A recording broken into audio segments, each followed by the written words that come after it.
Warahmatullahi wabarakatuh. Salam sejahtera untuk semuanya. Saya Pak Ali dari Insight Chamber. Segmen terakhir ya di tema ini yaitu literasi. Ya, ini adalah halaman 145. Untuk pembahasan yang lain ada di sini.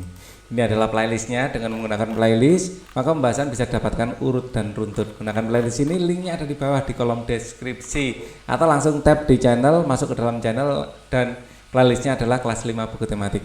Oke. Kita akan baca ini. Bacaan pertama, mari menanam 1000 pohon.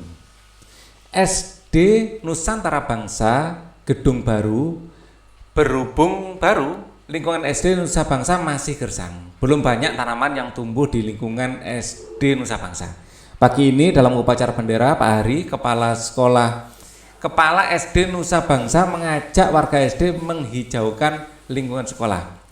Warga SD Nusa Bangsa, kita patut bersyukur karena akhirnya kita mempunyai gedung sekolah dengan lingkungan sekolah baru.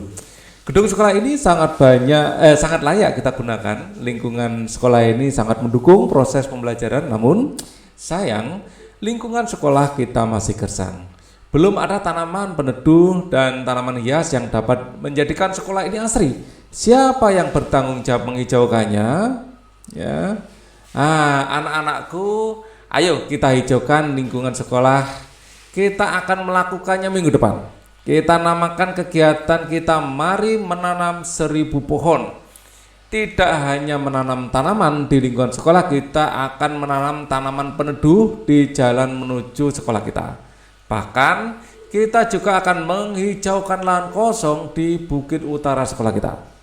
Sekolah sudah menyiapkan bibit tanaman peneduh, ada bibit angsana, bungur, dan kiara, payung untuk ditanam di lingkungan sekolah.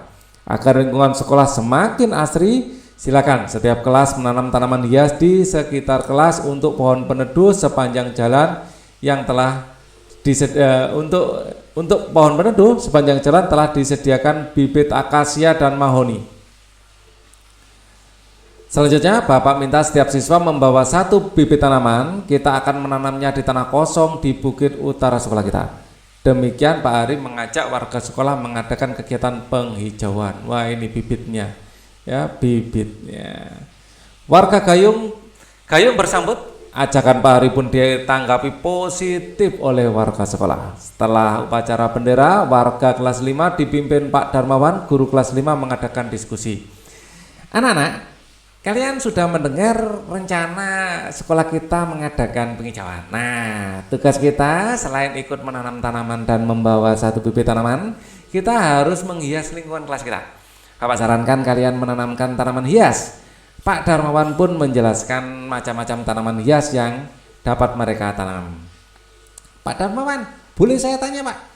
Uta memberanikan diri bertanya kepada Pak Darmawan. Silakan Uta. Kamu mau bertanya apa? Pak, mengapa kita juga akan menanami lahan kosong bukit itu?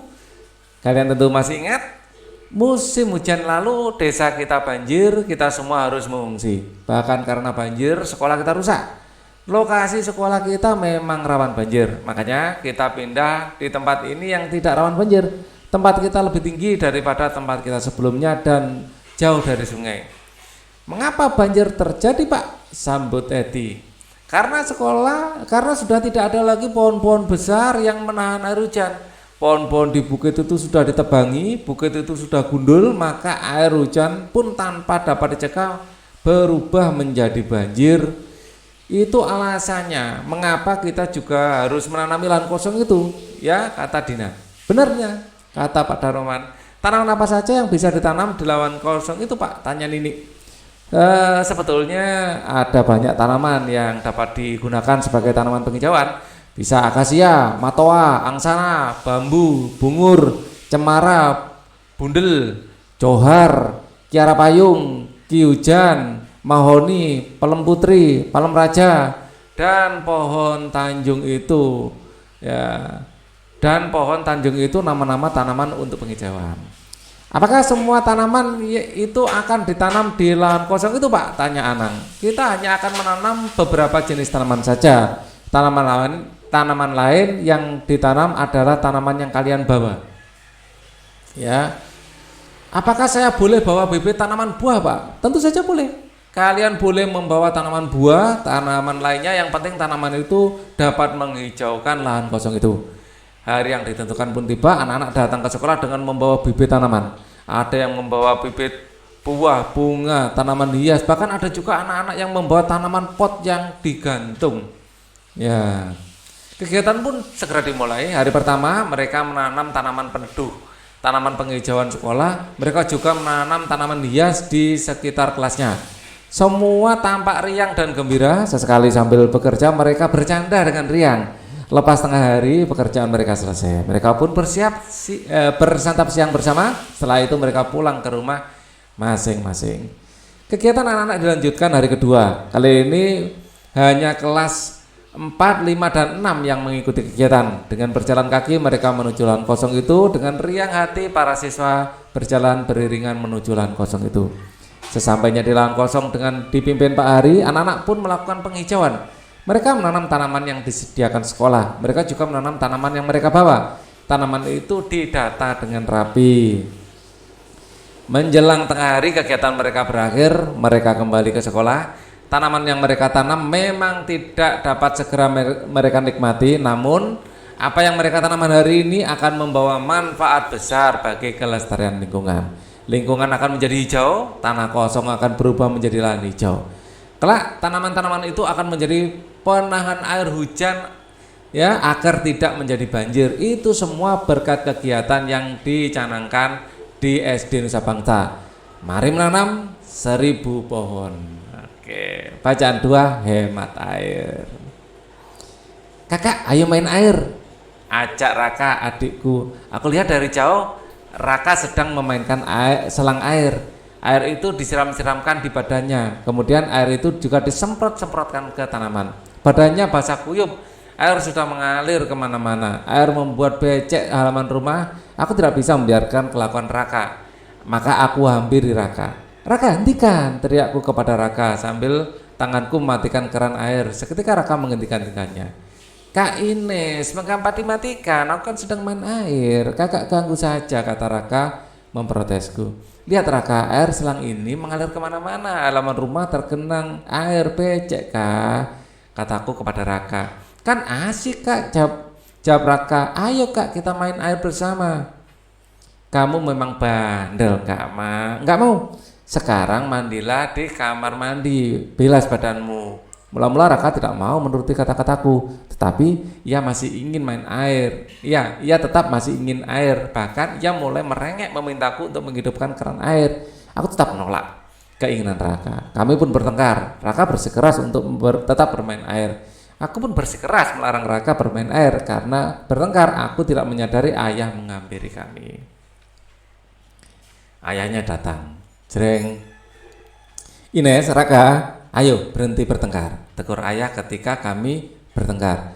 Raka, letakkan selang itu, segeralah bilas badanmu di kamar mandi, suruh ayah kepada Raka. Tanpa sepatah kata pun Raka meletakkan selang dan berjalan ke kamar mandi. Ines, ayo bantu ayah membersihkan genangan air ini, kata ayah. Ya ya, jawabku lalu membantu ayah membersihkan genangan air. Setelah selesai membantu ayah, aku pun mandi. Ayah berpesan, setelah selesai mandi, aku dan Raka ditunggu ayah di teras belakang rumah. Aku pun mengiyakan perintah ayah. Beberapa saat setelah mandi, aku mengajak Raka ke teras rumah. Ternyata di situ ayah dan ibu sudah menunggu kami. Mereka duduk di kursi teras. Aku lihat di atas meja ada teko dan 4 buah cangkir, ada sepiring pisang goreng. Duduklah Ines, Raka, perintah ayah kepada kami. Kami pun duduk di antara ayah dan ibu.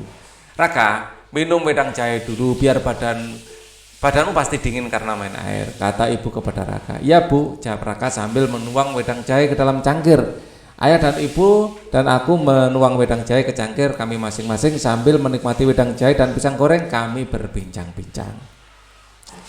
Raka, perbuatanmu main air tadi tidak baik. Kamu sudah menggambur-gamburkan air. Kamu kan tahu kalau air di rumah kita kan air PAM. Setiap bulan kita bayar air yang kita gunakan. Uang yang kita bayarkan kepada PDAM sesuai banyaknya air yang kita gunakan. Maka dari itu kita harus hemat air, terang ayah. Bagaimana caranya ya? Tanyaku. Ada banyak cara yang dapat kita lakukan, tanya ayah. Jawab ayahku. Apa saja itu ya? Sebetulnya kita sudah melakukan hemat air tanpa kalian sadari. Setiap hari kalian mandi dengan shower, tidak dengan gayung. Dengan gayung kita dapat menghabiskan air sekitar 15 liter. Kalau menggunakan shower kita dapat menghemat 60%. Selain itu, keran yang ada di rumah ini adalah digunakan untuk mengalirkan air secara hemat. Nah, kalau kalian selesai mengalirkan air dengan keran, segeralah matikan. Tindakan yang kamu lakukan tadi, Raka, itu tidak hemat air, bahkan menghambur-hamburkan air, jelas arah. Di rumah ini yang paling hemat air adalah ibu, kata ayah. Mengapa ya? Mengapa ibu ya? Tanyaku kepada ayah. Coba ibu jelaskan kepada Ines dan Raka mengapa ibu hemat air. Setiap hari ibu menampung air. Dengan air tampungan ibu itu ibu mencuci peralatan makan dan pakaian. Setelah digunakan untuk mencuci, airnya ibu gunakan untuk menyiram tanaman dan membersihkan kloset. Nah, Ines, air yang kamu pakai untuk menyiram tanaman itu sebetulnya adalah air bekas cuci beras dan sayuran. Benar, Bu? Wah, aku baru tahu. Aku pikir air itu memang sengaja ditampung di keran air, kataku mengomentari keterangan ibu. Betul, Nes. Masih ada lagi kah ayah penghematan air di rumah ini? Tanya Raka. Kalau ibu menyuruh kalian untuk menggunakan peralatan makan yang terlalu kotor, bukan berarti jorok, ya. Kalau ibu menyuruh kalian menggunakan peralatan makan yang belum terlalu kotor, itu bukan berarti jorok, itu juga salah satu cara untuk menghemat air. Peralatan itu tidak harus dicuci berkali-kali, jadi kita dapat menghemat penggunaan air. Cara lain menghemat air adalah menggunakan sedikit deterjen untuk mencuci baju sehingga tidak harus berkali-kali membilasnya. Menyiram tanaman pada pagi hari juga dalam rangka menghemat air. Nah, itu cara-cara menghemat air yang sudah kita lakukan di rumah ini. Ya. Apakah resapan yang ayah buat di halaman itu juga dalam rangka menghemat air? Betul, Nes, itu namanya biopori, fungsinya untuk menghemat air. Senang sekali rasanya aku sore ini gara-gara Raka main air, aku jadi tahu cara menghemat air. Dalam hati aku berjanji untuk selalu menghemat air. Bacaan 3, ibuku seorang perawat. Hari ini Purlina memberi tugas kepada kami secara berkelompok, ya. Kami disuruh membuat laporan tentang profesi atau pekerjaan seseorang. Kami memilih profesi apapun sebagai bahan laporan. Setelah mendapat tugas itu, aku, Oki, Hendra, dan Tita membuat rencana. Kita pilih profesi apa? Teman-teman, kita membuat laporan, tanyaku kepada teman. Kita profesi apa teman-teman untuk membuat laporan, tanyaku kepada teman-teman. Biar gampang kita wawancarai saja orang tua kita. Profesi orang tua kita beda-beda kan? Jawab Oki memberi usul. Kita pun lalu mengutarakan profesi orang tua masing-masing. Ayah dan ibu Okis bekerja sebagai guru, ayah Hendra memiliki toko bangunan, sedangkan ibunya tidak bekerja. Ibu Hendra adalah ibu rumah tangga, sementara itu ayah Tita bekerja sebagai akuntan salah satu perusahaan swasta di kota kami. Ibu Tita bekerja sebagai sekretaris kantor notaris, sementara itu ayahku bekerja sebagai pegawai negeri kantor Pemda, ibuku sebagai perawat rumah sakit di kotaku. Oh, jangan salah ya. Di sini sebenarnya ibu rumah tangga itu pekerjaan juga loh. Jangan dianggap bukan pekerjaan, banyak malah ya. Jadi ini kalimatnya kurang cocok ini, ibu tidak bekerja itu. Ya, di rumah itu pekerjaan banyak juga. Nah, sebaiknya kita wawancari ibumu saja, Lis, usul Oki. Mengapa ibuku, tanyaku kepada Oki. Dari semua pekerjaan orang tua kita, profesi ibumu yang paling menarik. Bukan begitu, teman-teman? Ya betul, aku setuju dengan pendapat Oki, kata Hendra. Kita wawancari saja ibumu saja, Lisa. Selanjutnya, aku juga setuju. Kali ini Tita berbicara. Dikeroyok 3 temanku, aku tidak dapat mengelak. Dalam hatiku aku heran sebetulnya atas keinginan teman-teman yang ingin mewawancari ibuku. Aku merasa pekerjaan ibuku biasa-biasa saja. Malah kami anak-anaknya sering dibuat repot karena pekerjaan ibu. Bayangkan saja, jam kerja ibuku tidak sama dengan pekerja lainnya. Ibuku sering bekerja sampai malam hari, ibuku berangkat malam hari dan pulang pagi hari. Saat aku mau berangkat sekolah, ayahku lah yang mengurusi keperluanku dan kakakku. Kalau sudah seperti itu, aku jadi merasa kasihan dengan ayahku. Kalau ibuku masuk siang sampai malam hari, ayahku juga lah yang mengurusi keperluanku dan kakak-kakakku. Kadang-kadang ayahku tidak menghadiri undangan karena harus membimbing kamu belajar. Ya, pokoknya aku merasa repot karena profesi ibuku. sebagai perawat yang harus bekerja malam hari juga. Namun demikian aku kadang juga merasa kasihan kalau ibu harus bekerja malam hari. Pastilah ibu tidak tidur semalam karena tanggung jawabnya terhadap pasien. Sesuai dengan kesepakatan kami, sore ini aku dan teman-teman akan mewawancarai ibuku. Hari ini kebetulan ibuku dinas pagi pukul 4 ya, 14.00 ibuku sudah pulang. Ya, jam 2 sore berarti ya. 2 siang sudah pulang. Sekitar 16 teman-temanku sudah berkumpul di rumahku jam 4 sore berarti ya. Kami duduk di ruang tamu, ibuku telah menyediakan hidangan buat kami. Sepulang dari kantor ibu membuat makanan kecil untuk kami. Kali ini aku aku angkat jempol untuk ibuku. Nah, anak-anak yang ingin kalian tahu dari pekerjaan ibu apa mungkin ya. Nah, anak-anak apa yang kalian ingin tahu dari pekerjaan ibu? Demikian kata ibu mengawali perbincangan kami. Sebetulnya siapa yang disebut perawat, Bu? Tanya Hendra kepada ibu. Perawat adalah mereka yang memiliki kemampuan dan kewenangan melakukan tindakan keperawatan berdasarkan ilmu yang dimiliki melalui pendidikan keperawatan. Apa tugas perawat, Bu? Tanya Tita. Dalam pekerjaan sehari-hari, perawat merupakan fungsi kerja di bidang kesehatan yang bertugas memberikan pelayanan keperawatan dan bertanggung jawab untuk meningkatkan kesehatan dan pencegahan penyakit ya. Perawat banyak anunya ya, tugasnya. Pencegahan penyakit dan pelayanan bagi penderita sakit. Ada 10 tugas pokok perawat. Semua tugas tersebut untuk kepentingan merawat pasien. Nah, ini yang penting. Dalam menjalankan tugas, seorang perawat dibantu oleh asisten perawat. Tugasnya menjaga pasien, misalnya menjaga kebersihan pasien, memandikan pasien, dan membersihkan ruang pasien. Asisten perawat juga merawat pasien, memberi obat kepada pasien, dan merawat kesehatan pasien, dan memberikan motivasi serta perhatian pada pasien. Bagaimana perawat atau asisten perawat mengetahui keinginan atau kebutuhan pasiennya, Bu? Kali ini aku yang bertanya kepada ibuku. Kami harus dapat menjalin komunikasi dengan pasien, baik pasien itu anak-anak, remaja maupun orang tua. Kami harus memahami bahasa mereka. Berarti setiap saat harus siap menghadapi keadaan pasien ya, Bu? Oke, bertanya. Tentu. Maka dari itu kami harus berjaga 24 jam penuh. Kami harus selalu mengetahui kondisi setiap pasien yang menjadi tanggung jawab kami. Kami tidak ingin kecolongan, karena apabila kami lengah, ada pasien yang tidak tertangani, terutama pada malam hari, kami harus benar-benar terjaga. Kadang-kadang ada pasien yang membutuhkan pertolongan pada tengah malam. Sering juga pasien datang tengah malam. Nah, makanya kami harus selalu siap, jelas ibuku.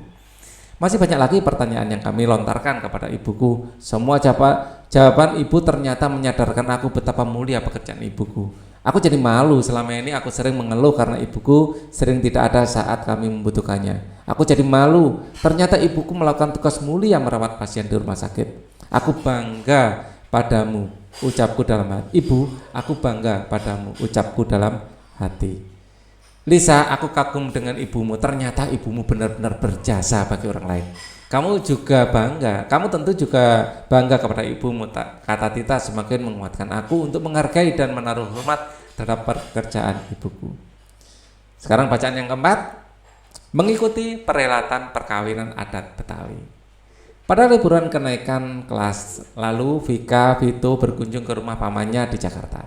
Baru kali ini mereka berkunjung ke rumah pamannya. Vika dan Vito sangat mengagumi kota Jakarta. Di sana sini gedung tinggi menjulang, banyak jalan layang dan jalan tol, pusat-pusat perbelanjaan ada di mana-mana. Di Jakarta, Paman Iwan tinggal di kompleks perumahan, namanya Gria Kencana. Perumahan Gria Kencana tinggal warga dari berbagai daerah, termasuk Paman Iwan. Mereka yang datang dari Jakarta disebut urban. Yang dimaksud urban adalah yang berpindah dari satu tempat ke tempat lain. Orang-orang tersebut datang dari berbagai tujuan dan berbagi dengan berbagai tujuan. Oke. Orang-orang tersebut datang dengan berbagai tujuan dan harapan datang ke wilayah provinsi DKI Jakarta. Orang-orang urban ini akhirnya menjadi penduduk Jakarta. Orang-orang urban tersebut dapat dilihat dari keberagaman penduduk. Orang-orang urban tersebut dapat dilihat dari keberagaman penduduk provinsi Jakarta. Sebetulnya penduduk asli Jakarta adalah suku bangsa Betawi. Suku Betawi sendiri terbentuk dari berbagai suku lain sejak Jakarta masih sebagai pelabuhan bernama Sunda Kelapa. Ketika Sunda Kelapa diduduki Belanda, namanya berubah menjadi Batavia.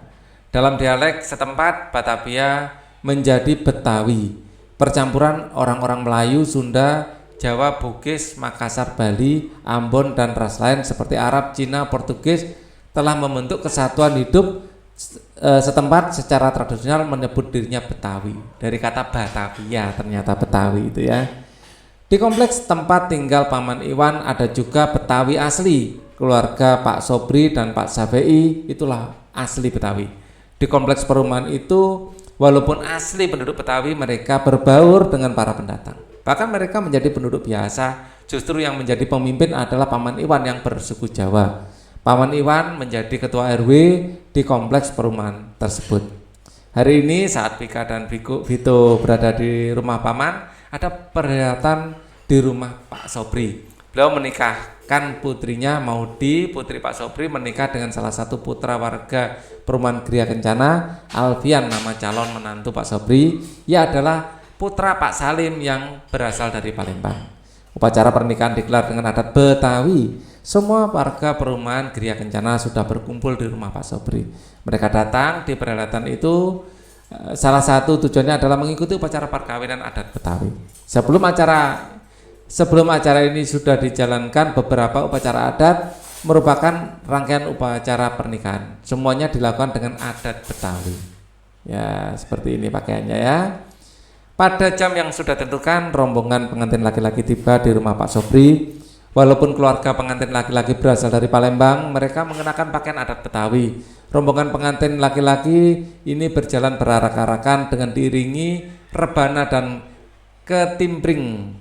Para kerabat dan keluarga pun ikut dalam iringan itu. Mereka membawa sejumlah seserahan, mulai dari roti buaya yang melambangkan kesetiaan abadi, sayur mayur, uang jajan khas Betawi, dan pakaian. Penyambutan rombongan pengantin laki-laki didahului dengan upacara adu silat. Adu silat merupakan salah satu adegan yang selalu muncul pada palang pintu perkawinan. Palang pintu perkawinan adalah salah satu prosesi yang harus dilalui oleh kedua mempelai menjelang pernikahannya. Tradisi palang pintu ini merupakan pelengkap saat pengantin laki-laki disebut Tuan Raja Mudi masuk ke rumah pengantin perempuan atau Tuan Putri.